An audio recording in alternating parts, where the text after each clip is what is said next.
हमेशा सबकी मदद करो मेरे दोस्त, क्या पता आपका एक अच्छा काम से किसी का जिंदगी बच जाए। मौसम जरा सा रूठा हुआ है, सैयारा तू तो जल्दी ले ले अस्पताल जल्दी।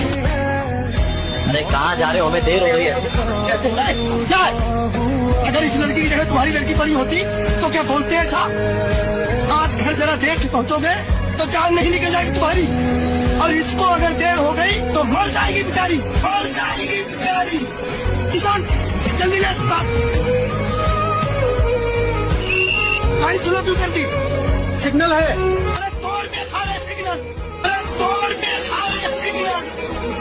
ये बस नहीं है, ये बगैर साइलेंट की एम्बुलेंस है।